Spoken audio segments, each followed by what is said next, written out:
किसान भाइयों नमस्कार, बहुत स्वागत है आप सभी का आज के एक और वीडियो में। आज के वीडियो में मैं आपसे गेहूं की खेती से जुड़ी एक बहुत बड़ी सच्चाई साझा करने वाला हूं, जो सीधा आपके खर्च और मुनाफे से जुड़ी हुई है।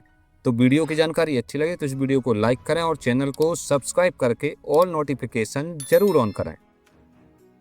तो किसान मित्रों, आज की तारीख में 10 में से 9 किसान ऐसे हैं जो किसी कंपनी के प्रचार में आकर या अन्य किसानों की बातों में आकर गेहूं में बिना सोचे समझे ही एक महंगा फंगीसाइड जिसका नाम नेटिवो है वो डाले जा रहे हैं, जबकि सच्चाई ये है कि उसकी ज़रूरत नहीं है। अब सवाल ये है, क्या वाकई में गेहूं में आने वाले फंगस के जो रोग हैं वो इतने खतरनाक हैं कि उनके लिए नेटिवो जैसी प्रीमियम दवा की ज़रूरत पड़ेगी? ऐसा नहीं है। सच्चाई यह है कि गेहूं में आमतौर पर रतुआ रोग आता है, 2 प्रकार के, झुलसा रोग आता है और पाउडरी मिल्ड्यू रोग आता है। ये 3 प्रकार के रोग आते हैं और इन रोगों पर पिछले कई वर्षों से प्रोपिकोनाजोल और टेबिकोनाजोल जैसी सस्ती दवाएं और साधारण दवाएं पूरी तरीके से प्रभावी सिद्ध हुई हैं। ये वैज्ञानिक शोधों में और परीक्षणों में सिद्ध हुआ है, ये कोई मनगढ़ंत बात नहीं है। दूसरी सबसे बड़ी सच्चाई यह है कि आज की अधिकतर गेहूं की किस्में, चाहे वो DBW की हों, चाहे HI की हों, चाहे HD की हों, कोई भी गेहूं की किस्में हों, ये सभी किस्में इन फंगस रोगों के प्रति पहले से ही जेनेटिक रूप से प्रतिरोधी हैं या सहनशील हैं। यानी कि पौधे के अंदर पहले से ही प्राकृतिक सुरक्षा मौजूद है, जिसका फायदा ये होता है कि फंगस रोग जो गेहूं में आमतौर पर आते हैं उनके प्रति ये गेहूं की वैरायटियां पहले से सहनशील हैं। तो इनमें या तो रोग आएगा ही नहीं, और आएगा तो बहुत ही कम मात्रा में आना है। ये बात हो गई गेहूं की। अब बात करते हैं नेटिवो दवा की। तो नेटिवो एक बहुत अच्छी दवा है, लेकिन यह बनाई गई है अंगूर, सेब, सब्जी इत्यादि हाई वैल्यू फसलों के लिए, जिनका मूल्य अधिक होता है। जहां एक छोटा सा फंगस भी आ गया तो लाखों का नुकसान हो सकता है।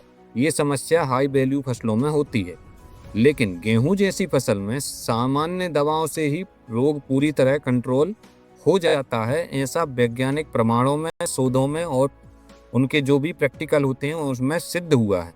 अगर आप गेहूं में नेटिवो डाल रहे हैं तो नेटिवो डालना इलाज नहीं बल्कि ओवर ट्रीटमेंट कहलाएगा, यानी कि आप कुछ ज़्यादा ही दवाइयाँ दिए जा रहे हैं।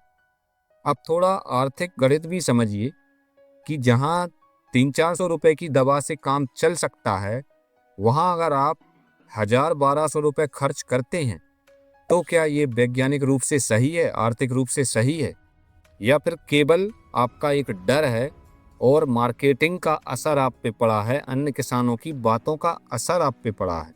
मेरा कहना केवल इतना है कि नेटिवो के खिलाफ मैं बिल्कुल नहीं हूँ। मैं जो है नेटिवो के खिलाफ नहीं हूँ, मैं केवल गलत जगह पर उसके उपयोग के खिलाफ हूँ।